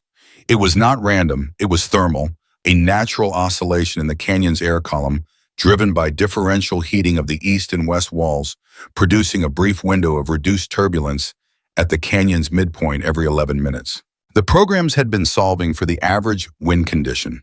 The wind condition was in the canyon essentially unsolvable, too complex, too variable, too dependent on factors that change by the meter. But the window, the 11-second window, when the thermal cycle temporarily dampened the crosswind at the midpoint, that was something else entirely. That was a door. She sat down on the ground, right there behind the firing position, and opened her ballistics notebook and started working. Not a program of calculation, elevation correction for the confirmed distance, adjusted for the specific air density at this altitude and temperature. Wind hold zeroed because in the window, the crosswind at the critical midpoint would be negligible. She would still need to account for the residual wind at the firing line and at the target. But those were manageable. Those were the kinds of variables she had been solving her whole career. She ran the numbers twice. She confirmed them. She looked at her solution and then at the target 1,400 meters away and felt something settle in her chest like a key turning in a lock. It was not impossible. It had never been impossible. It was waiting. She was still sitting on the ground when Garza crouched beside her. He looked at her notebook. He looked at the target. He looked back at her notebook. He said, "Is that what I think it is?" "Probably," she said. He was quiet for a moment. "The swallows." "Yes." "You timed the swallows." "Yes." He sat down beside her and looked at the canyon for a long moment. 11 minutes, he said. 11 minutes and 8 seconds average. Window of approximately 35 seconds. She paused. "I need to be in position and settled before the window opens. I need to break the shot within the first 15 seconds of the window before the turbulence begins to rebuild at the midpoint." Garza nodded slowly. He was a good enough shooter to understand exactly what she had just described, not just the technical achievement of making the shot, but the patience required to find the solution in the first place. The willingness to sit and watch and wait when every instinct trained by competitive shooting said to load and fire and adjust. "When are you going to tell Briggs?" he asked. She looked at him. "Day 7, she said, "when I make the shot." He looked at her steadily. "And if something goes wrong between now and then, if they find a way to pull you from the course before you get to the line," she held his gaze, "then you tell Hollis everything the shim, the scores Kellerman's note web in my sector. Everything." She paused. "The notebook is in my kit bag bottom under the field manual. If I don't make it to the line, you give Hollis the notebook." Garza was quiet for a moment. "Nothing is going to stop you from making it to the line," he said, and it was not reassurance. It was a statement of intent. It meant, "I will personally ensure that nothing stops you." She felt something move in her chest that she had not been prepared for. Not sentimentality, she did not have time for sentimentality, but the particular warmth of being understood by another soldier, of having someone see what you were doing and choose to stand with you without being asked. "Thank you," she said. "Don't thank me," he said. "Just make the shot." She almost smiled. She went back to her notebook instead. At 1700 hours, Briggs called the group back to the vehicles. As the candidates loaded in, he stood at the edge of the staging area and looked back at the canyon for a moment with an expression that Claire, passing him at a distance of 6 feet, read clearly for the first time. It was not contempt. It was not calculation. It was a man who had built his certainty about something over 32 years and who had just heard one sentence, 2 data points across 1,400 meters of complex terrain that had introduced for the first time a hairline crack in that certainty. A man who didn't know yet what to do with that crack. She did not feel satisfaction. She did not feel triumph. She felt the weight of what was still ahead, 2 more days of a course that was being actively run against her, with a notebook full of evidence she could not yet use and a shot she could not yet take, and a window of 11 minutes and 8 seconds between her and the answer to a 32-year-old question. She got in the vehicle and opened her notebook and wrote down the time, 17:03 hours, and one line beneath it. Canyon wind cycle confirmed. Thermal window 11 minutes 8 seconds average. Solution complete. She closed the notebook. She looked out the window at the road going back south toward Coronado, and the base and whatever Briggs had waiting for days 5 and 6. She breathed. She steadied. She waited. Because waiting when you knew what you were waiting for was not passivity. It was preparation. It was the most demanding thing a shooter could do. Hold the solution in your body and your mind without releasing it prematurely, without letting the pressure or the impatience or the manufactured doubt of other people collapse the space between now and the moment. 11 minutes and 8 seconds. She had been waiting her entire life to find a window like that. She could wait 2 more days. Day 5 arrived the way hard days always arrive, without announcement, without ceremony, simply there when she opened her eyes at 400, already fully formed and waiting. She had slept 4 hours, not because she couldn't have slept more, but because her mind had begun doing the thing it did in the final days before a critical operation, running the solution on a loop, checking it against itself, testing it for weakness, the way a climber tests a rope before committing weight. She had confirmed the thermal cycle 4 separate times in the canyon. She had run the ballistic calculation 8 times and arrived at the same solution each time. The numbers were solid. The window was real. What kept her awake was not doubt about the shot. It was the 2 days that stood between her and it. She dressed in the dark and went to the notebook and read through everything she had accumulated since day 1. The shim, the score differentials now spanning 4 days, now totaling 11 separate documented discrepancies. Kellerman's note folded and sealed in a plastic sleeve at the back of the notebook. Webb's unauthorized sector breach at hour 26 of the observation exercise. The cross-monitored radio frequency. The specific, careful way Hollis had communicated without communicating twice now in 2 separate interactions that he was watching, and that the record was not clean. She looked at it all laid out like that and felt the weight of it. Not the emotional weight, she had processed that, or most of it. The evidentiary weight, the specific gravity of documented truth. Her father had told her once the hardest thing about evidence is not collecting it. It's trusting it when everything around you is designed to make you doubt yourself. She closed the notebook and put it away and went outside to run. At 500, Briggs assembled the 9 remaining candidates and told them that day 5 would be the last full training day before the final assessment. Day 6 would be a half day of equipment preparation and individual readiness review. Day 7 would be Ghost Target 7. Today, he said, we do the work that makes day 7 possible, or reveals that it isn't. He looked along the line. His gaze passed over Claire with the same flat assessment it had been giving her all week, except that now, having stood in the canyon the previous afternoon and heard her say what she said about the anemometer placement, something in that assessment had shifted. It was subtle. It was real. 1,200 meters sustained engagement, he said. Wind complex. Duration 3 hours. You will fire on a schedule, not a command. You will manage your own round count, your own transitions, your own position changes. I will observe. I will not coach. I will not correct. Another pause. This is what it looks like in the field. No one is going to tell you when to shoot.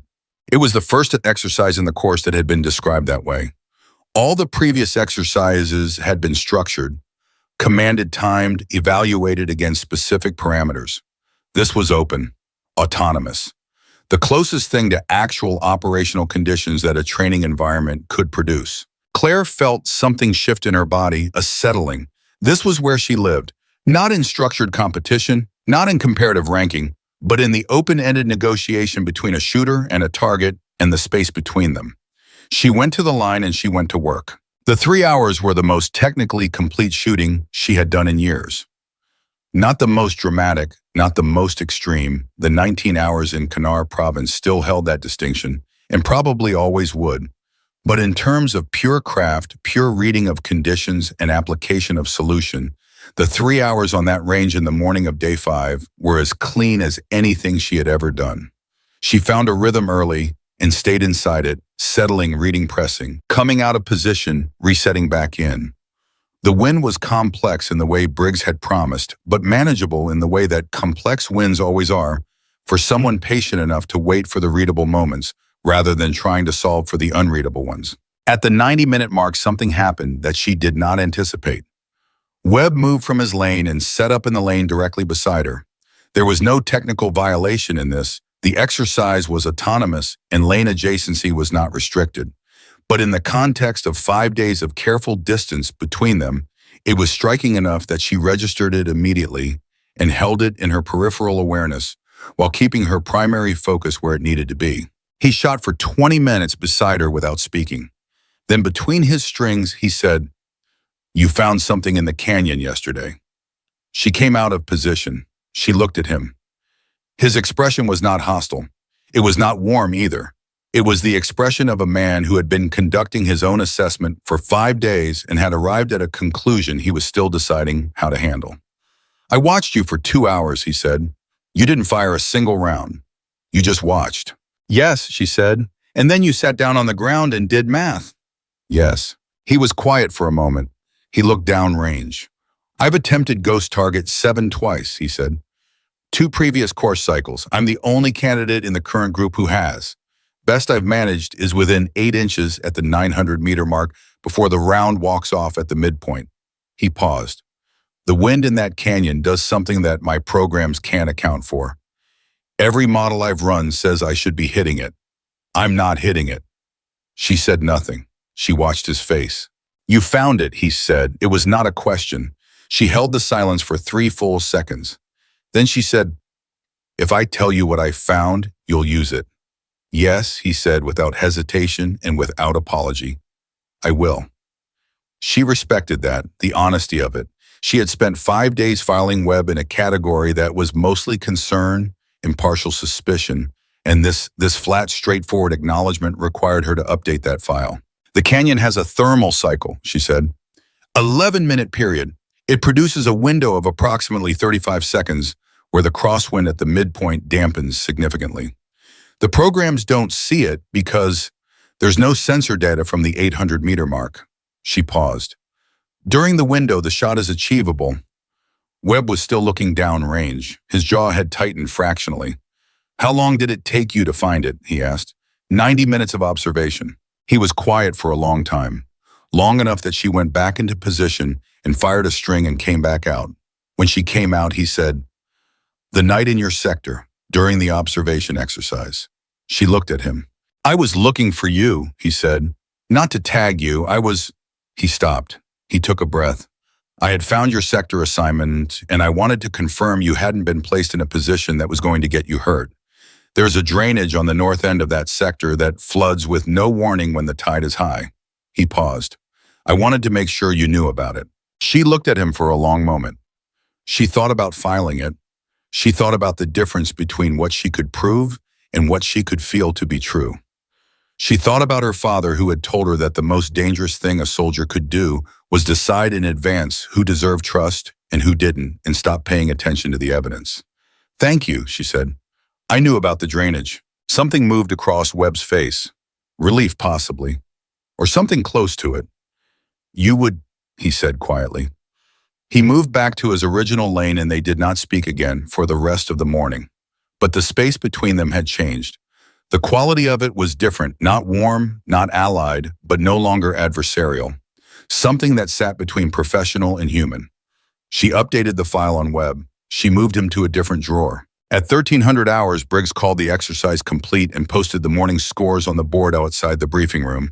Claire walked up to the board and found her name and checked the posted score against her notebook and felt the particular specific satisfaction of a number that matched.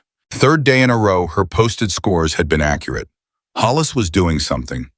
She didn't know exactly what.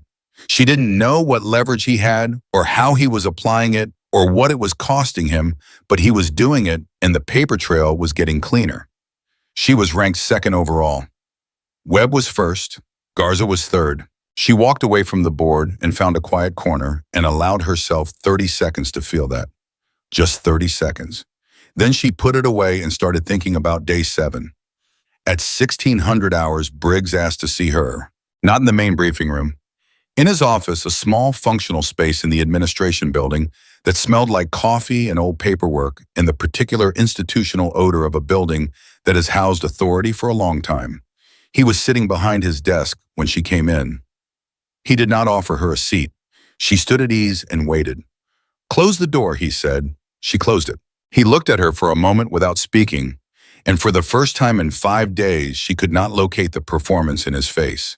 The theatrical contempt, the calculated pressure, the deliberate provocation, none of it was present. What was there instead was something she had not expected and did not immediately know how to categorize. The anemometer placement, he said. You were right. She said nothing. I had Hollis pull the complete sensor data this morning. He overlaid it against the bird flight pattern data we've collected incidentally over the years. We use it for environmental monitoring, and there is a cyclical pattern in the midpoint wind data that the firing line sensor has been averaging out. He paused. 11.2 minutes, approximately. 11.08 in my timing, she said. His jaw moved. How many times did you time it? 4 confirmed cycles, average variance of 12 seconds. He was quiet. He looked at something on his desk, not at her. In 11 years of running this course, he said, no candidate has suggested that the sensor placement was insufficient. No candidate has timed the bird behavior. No candidate has. He stopped. He started again. The target is called impossible because in 32 years, no one has hit it. I have told every course cycle that it is impossible. I believe that. He paused. You are telling me it is not. I am telling you, she said carefully, that there is a window, and that if a shooter is in position, settled and ready, when the window opens, the shot is within the performance parameters of any qualified long-range shooter in this program. Briggs looked at her. His expression had moved into something she recognized now.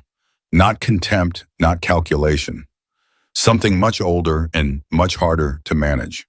The expression of a man confronting a belief he has held for a very long time and discovering that it may not be what he thought it was. Why haven't you said anything until now? He asked.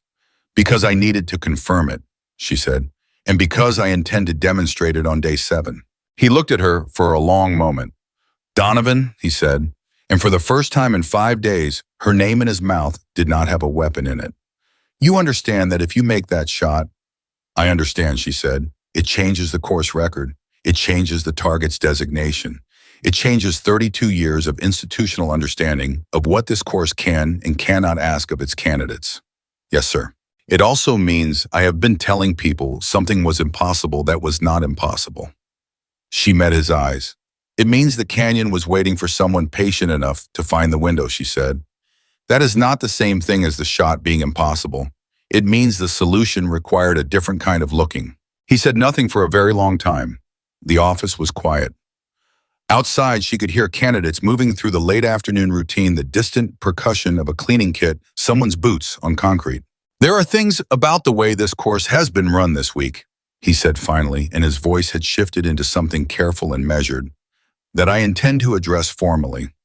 Certain score irregularities, certain conduct issues among candidates and possibly staff. He paused on that word, possibly. She understood that he was still gathering his own evidence, still arriving at his own conclusions, and that possibly was honest rather than evasive. I want you to know that I am aware that your performance record is not accurately reflected in the course documentation to date. Her heart rate did not change. Her expression did not change. I have documentation, she said. I expected you would, he said quietly. Something in his voice on those 4 words carried the first note of genuine respect she had heard from him in 5 days. He cleared his throat. That will be addressed through proper channels. What happens on day 7 happens on merit, nothing else. She nodded once. Dismissed, he said. She turned to go. She had her hand on the door when he said her name again. Donovan, she stopped. Your father's record, he said. I used it as a pressure tool. That was... He stopped. He seemed to be choosing his next word with unusual care. That was not appropriate. I had no right to characterize his service the way I did.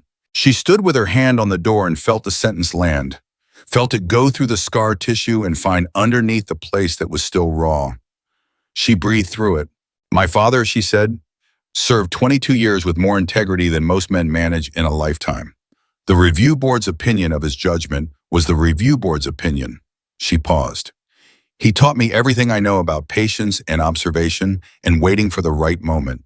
Every useful thing I have done in my career came from him. She opened the door. Sir? She walked out and pulled the door closed behind her and stood in the corridor and breathed for 10 seconds. Then she walked back toward the barracks with even deliberate steps, and she did not let herself feel the full weight of that conversation until she was alone in the latrine with the door locked, and then she let herself feel it, all of it. The anger and the grief and the particular complicated grief of hearing someone apologize for something that cannot be undone. And she gave herself 5 minutes, and then she washed her face and looked in the mirror and said quietly to no one, or to her father, or to both, "I'm going to make the shot." Day 6 was preparation. She cleaned the rifle 4 times. Not because it needed it 4 times, but because the ritual of cleaning organized her mind and settled her body, and each pass through the bore reminded her of every other time she had done this before something that mattered. She checked her dope card against her ballistic notebook. She reconfirmed her solution. She reviewed her timing data for the thermal cycle and added a margin of 2 seconds to her planned trigger brake, pulling at the second of the window rather than the first, giving the turbulence an extra moment to fully dampen before she committed. At 1400 hours, Garza found her at the equipment table and sat down across from her without asking. "Tomorrow," he said. "Tomorrow," she said. "You ready?" She looked at her rifle on the mat. At 5 days of work and documentation in a canyon full of swallows, in a window 11 minutes wide that no one had been patient enough to find. She looked at the notebook with its 43 pages of evidence, at the sealed plastic sleeve containing Kellerman's note. "I've been ready for this my whole career," she said. "I just didn't know what it was going to look like." Garza nodded. He was quiet for a moment.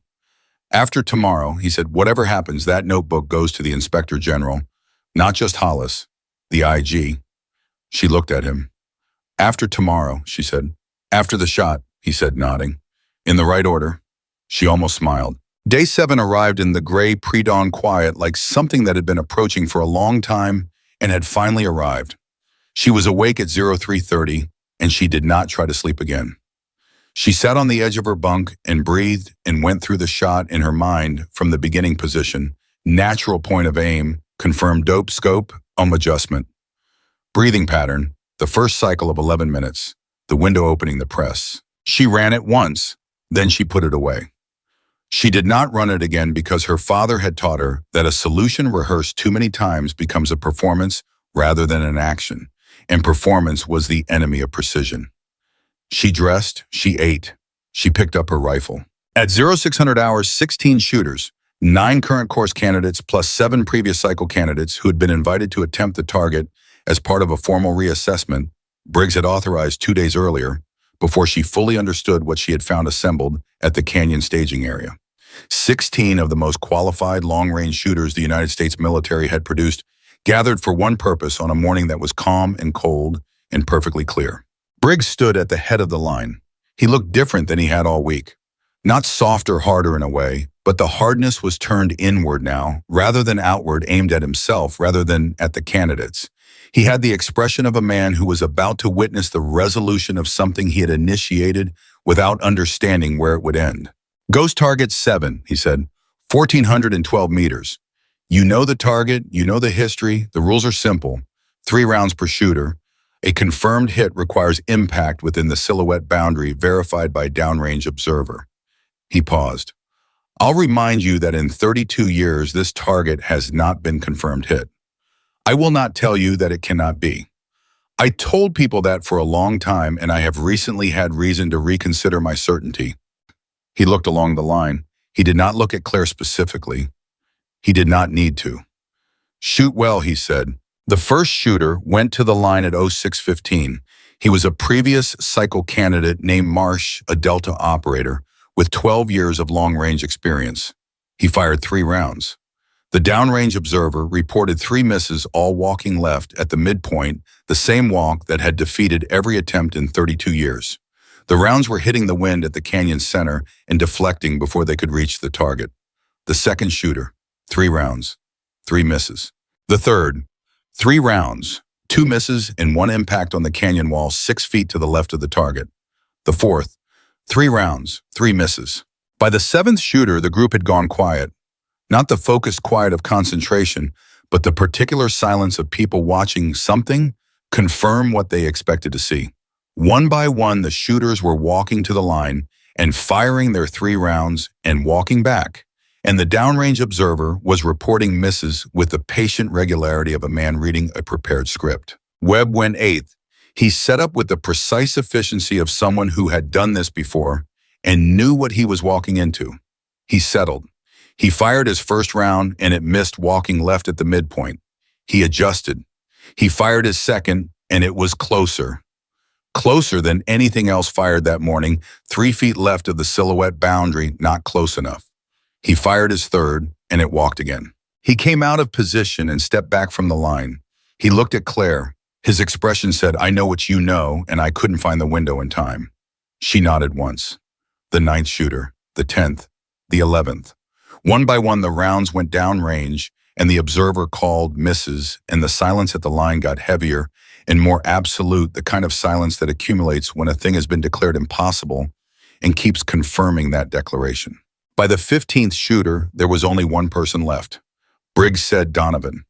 She picked up her rifle and walked to the line. She settled into position. She found her natural point of aim. She confirmed the scope settings against her dope card one final time. She looked through the eyepiece at ghost target 7,112 meters away. Steel against rock, 32 years of accumulated impossibility, standing between her and it. She breathed. She looked at the canyon floor. She looked at the dust. She looked at the swallows, the same pair, or a pair like them working the same thermal column at the 200-meter mark. She watched. She waited. She let the world around her go quiet. 8 minutes and 41 seconds into her position on the line, the swallows shifted. Their flight pattern changed, higher altitude, direct lines, less banking. The thermal cycle was opening. She settled her breathing. She found her respiratory pause. The crosshair sat on the center of the silhouette with the absolute steadiness of a system that had been built and trained and tested over a career's worth of preparation for exactly this moment. The window opened. She pressed the trigger. The rifle fired. The round left the barrel at 2,850 feet per second and began its journey across 1,412 meters of morning air. It flew for 1.9 seconds. In that time, the group at the firing line did not breathe. 16 people and one colonel stood in absolute silence and waited. Then from the far end of the canyon across 1,400 meters of still morning air came the sound that no one at that range had heard in 32 years. Clang. Steel on steel. Clear, unmistakable, confirmed. The downrange observer's voice came over the radio with the particular flat quality of a man trying to stay professional while delivering information that has just rearranged his understanding of what is possible. Impact confirmed, center silhouette, ghost target 7, hit. No one spoke. For 3 full seconds, no one at the firing line made a sound. And then something broke open in the air around her. Not cheering, not the kind of noise that celebration makes, but something raw and more involuntary than that, the sound that people make when they have witnessed something that exceeds the category they had prepared for it. She came out of position. She cleared and safed the rifle and set it on the mat in front of her. She stood up. She turned around. Garza was standing 10 feet behind her. His face was doing something complicated. He pressed his lips together and looked at her and nodded once, the kind of nod that doesn't need anything added to it, the kind that contains everything a person would say if they had words for it. Webb stood beside him. He was looking at the target through his spotting scope. His hand, she noticed, was not entirely steady. He lowered the scope and looked at her and said in a voice that was rougher than she had heard from him all week, center silhouette. "Yes," she said. He nodded. He did not say anything else. He did not need to. She looked for Briggs. He was standing at the edge of the group, apart from everyone else, facing the canyon. Not the target, specifically the canyon, as if he was looking at the whole thing, the whole length of it, 32 years of certainty running from the firing line to the far wall. He was very still. She watched him. She watched the moment it moved through him. Whatever it was, whatever a man feels when the thing he was most certain about turns out to have been a door all along, and someone just walked through it. She did not go to him, not yet. She stood at the firing line and breathed the cold morning air and thought about her father the way she had been thinking about him all week, not with grief, not with the complicated weight of unfinished things, but with something simpler and truer. Gratitude. For the patience he had taught her. For the method. For the Saturday mornings at Fort Bragg, in the deer blind in North Carolina, in the back porch in Fayetteville, and every single lesson he had delivered without knowing exactly which one she would need most. She thought, "I hope you heard that." Then she picked up her rifle and her notebook, and she walked away from the line, with the same pace she had walked through every day of the past 7, steady, even deliberate, not slow, not fast, just exactly what the moment required, exactly what she had always been. The sound of that clang was still in the air when the first person moved. It was Hollis. He walked from his position at the scoring table to the downrange radio, picked it up, and said in a voice that was professionally flat, but contained underneath the unmistakable quality of a man confirming something he had been waiting to confirm, "Observer, please repeat your call for the record." The observer's voice came back without hesitation. "Impact confirmed, center mass, ghost target 7, first confirmed hit, time 0847. Hollis set the radio down. He picked up his clipboard. He wrote something on it slowly and deliberately, and Claire, watching from 20 feet away, understood that what he was writing was not just a score. It was a correction. It was 32 years of institutional record being amended by a single entry in a man's careful handwriting. He looked up from the clipboard and found her eyes across the group and gave her one nod. Short, direct, everything in it. She returned it. The group around her was still processing. She could feel it, the particular atmosphere of people rearranging their understanding of something they thought was fixed.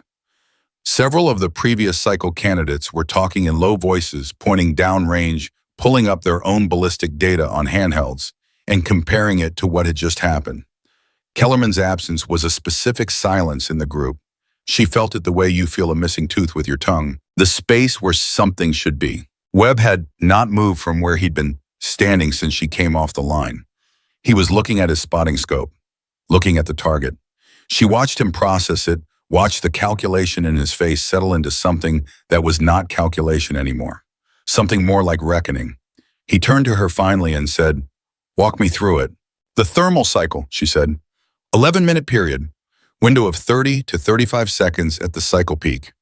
The crosswind at the midpoint dampens during the window. If you're settled and ready when it opens, the solution is clean. How do you time it without a sensor at the midpoint? The birds, she said, their flight pattern changes at the cycle peak. You can see it from the firing line if you're watching for it. He was quiet for a moment. "I wasn't watching for it," he said. "I was watching the wind meter." "The wind meter is at the firing line," she said. "The problem isn't at the firing line." He looked at her for a long moment. "You figured that out in 90 minutes of observation." "My father taught me to find the pattern," she said. "Everything alive has a pattern. The question is whether you're patient enough to see it." Webb absorbed that. He looked downrange one more time.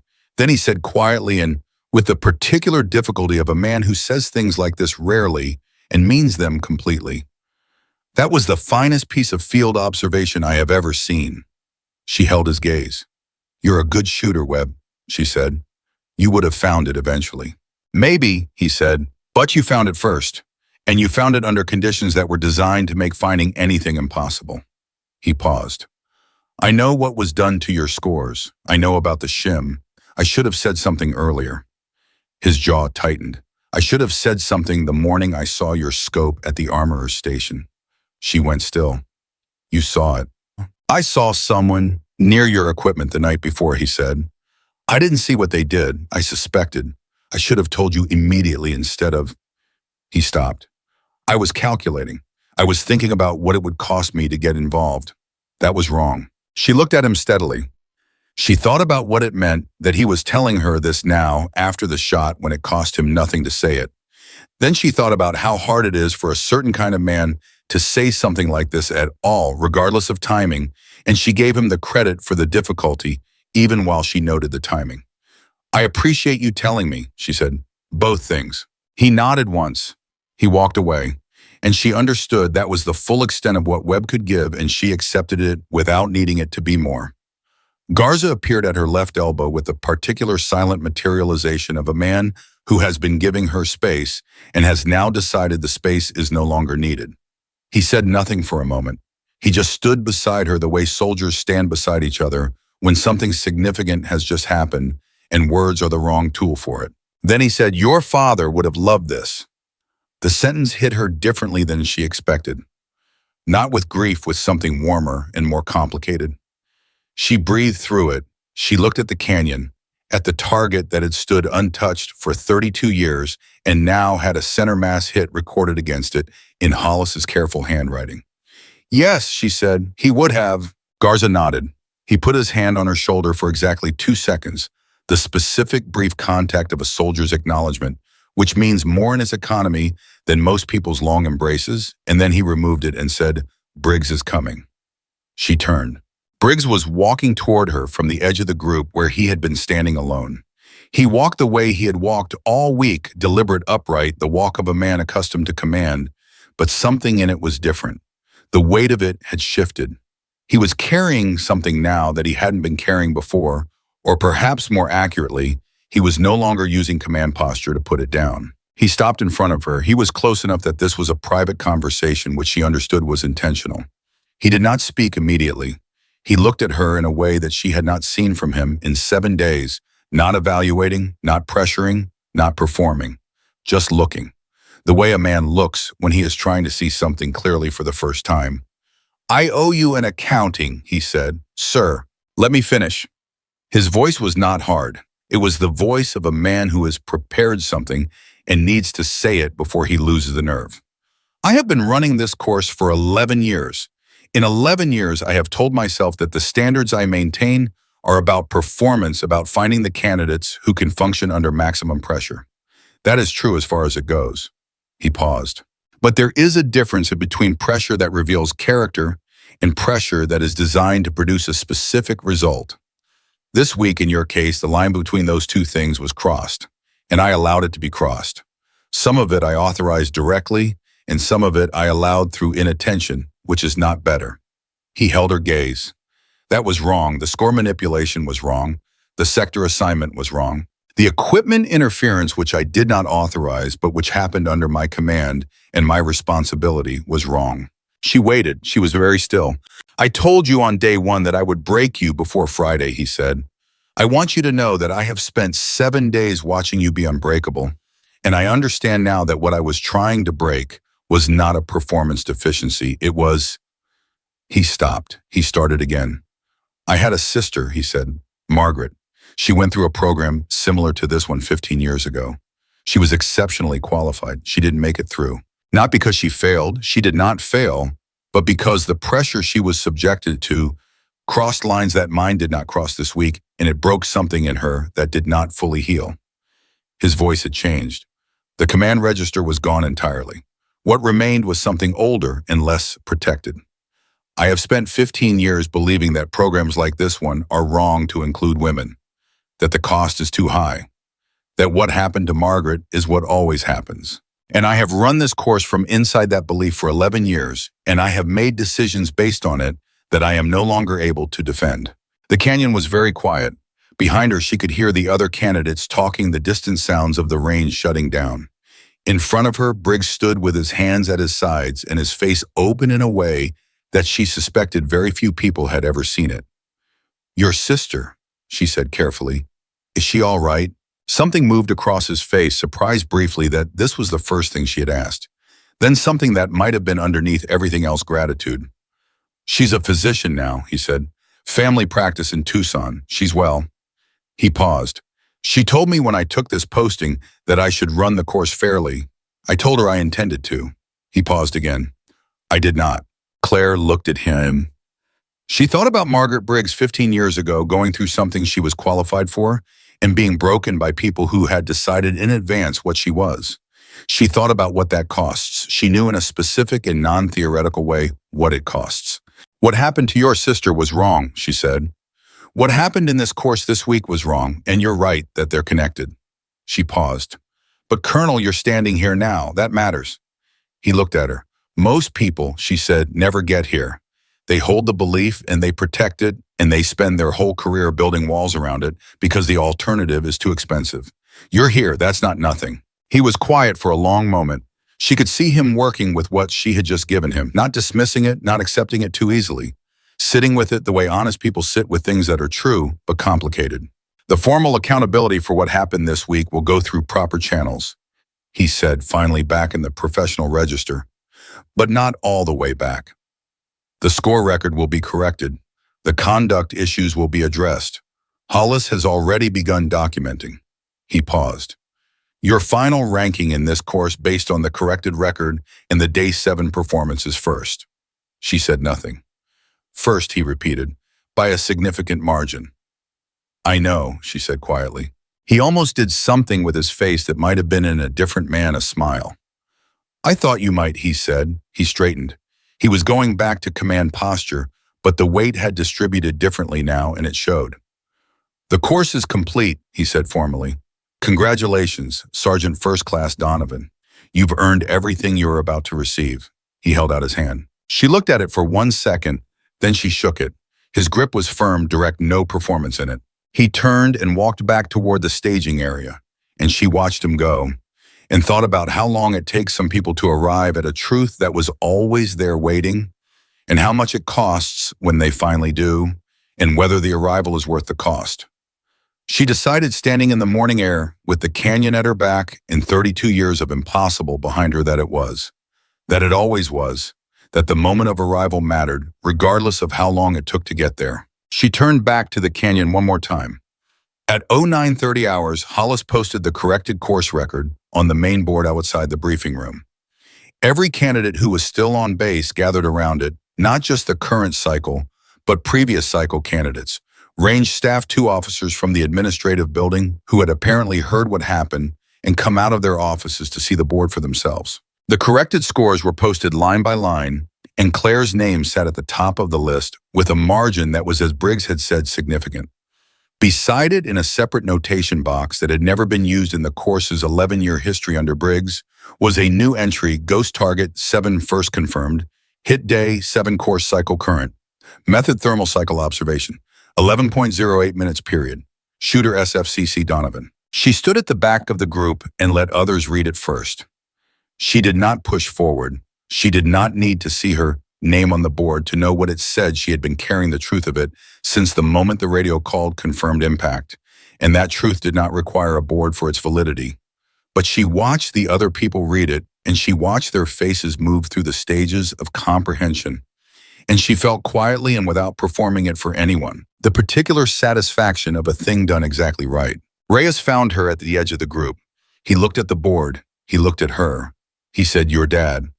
"I know," she said. "He taught you to time birds," he said. "He taught me to find the pattern in everything," she said. The birds were just the application. Reyes shook his head slowly, the way he had shaken it all week, not in disagreement, but in the specific appreciation of a soldier who has watched another soldier do something that redefines the available range of what soldiers can do.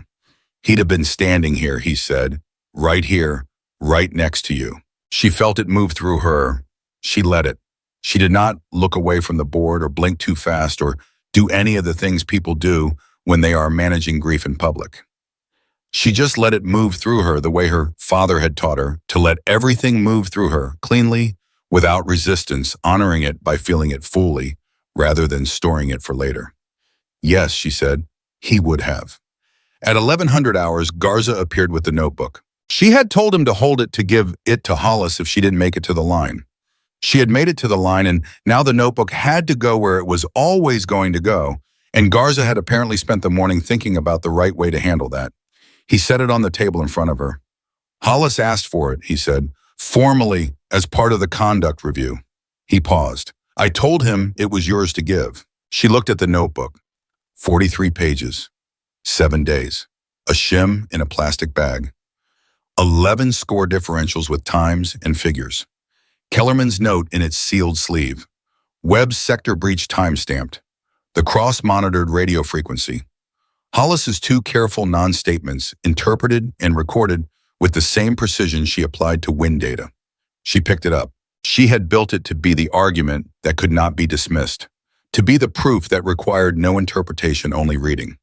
She had built it the way her father had taught her to build everything, patiently, without anger, distorting the lines with absolute fidelity to what actually happened, rather than what she wished had happened, or feared had happened, or needed to prove had happened. She walked to Hollis's office and knocked on the door, and when he said, "Come in," she set the notebook on his desk and stood back. He looked at it. He looked at her. He said, "I'm going to need your statement as well, formal, written, signed." "I'll have it to you by 1400, she said. He nodded. He picked up the notebook with the careful hands of someone handling evidence, which it was. He opened it to the first page and read for a moment.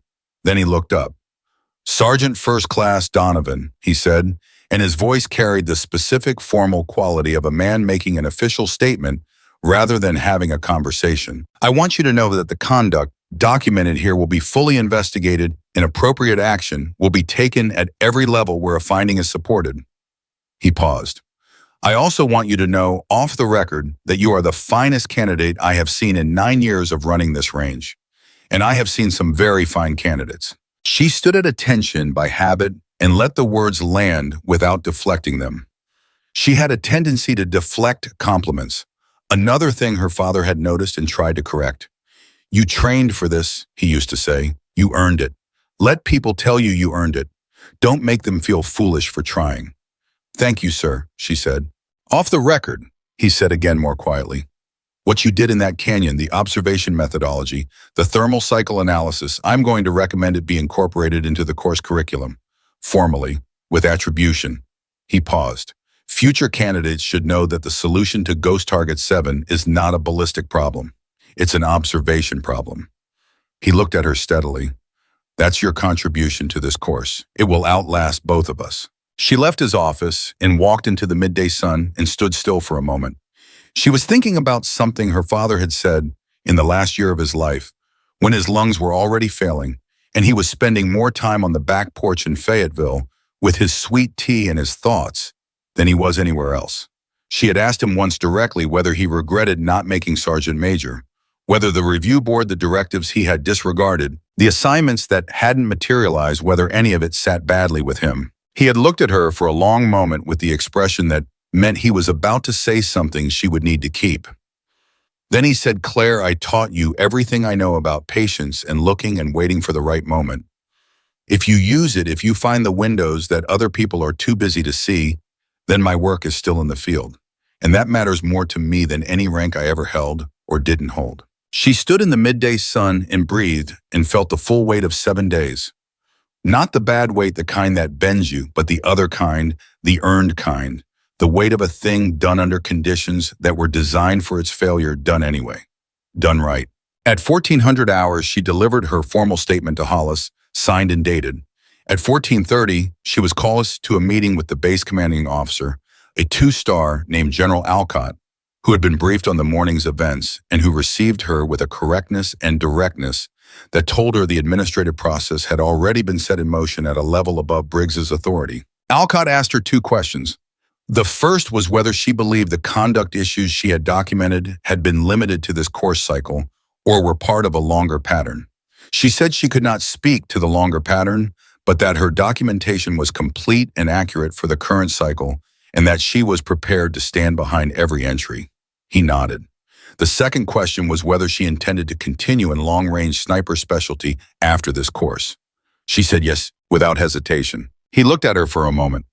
You hit a target, he said, that this installation has used for 32 years as evidence that certain performance levels are physically unachievable. He paused. How does it feel to be the evidence that we were wrong? She thought about the question. She thought about the canyon, about swallows, about 11 minutes and 8 seconds in a window that had been opening and closing for 32 years, while people stood at the firing line and looked at their wind meters. It doesn't feel like I was right and the institution was wrong, she said. It feels like the canyon was showing everyone something, and I was the first person patient enough to see it. She paused. The window was always there. I just waited for it. Alcott looked at her steadily. Then he said, That is a remarkably generous interpretation of what happened.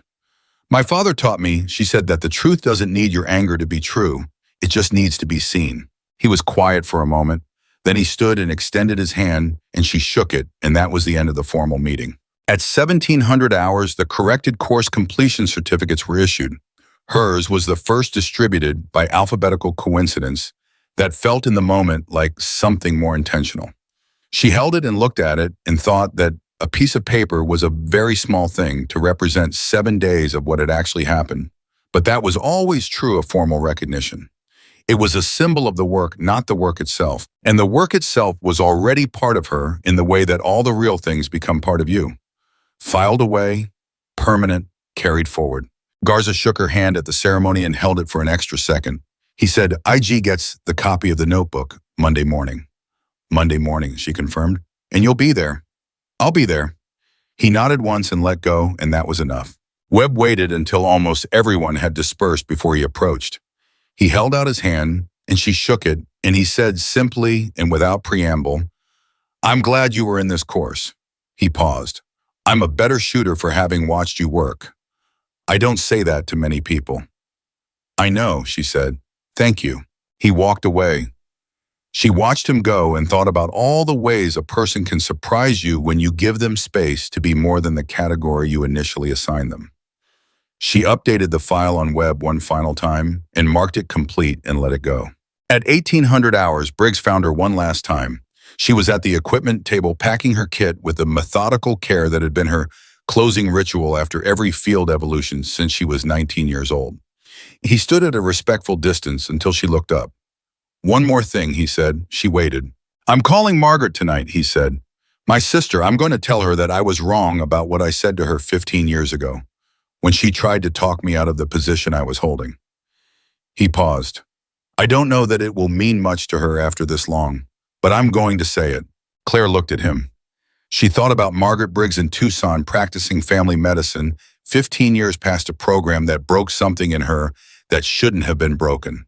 She thought about what it means to a person to finally hear something they deserved to hear a very long time ago, regardless of how late it arrives. "It will mean something," she said. "It always means something." He held her gaze for one more moment.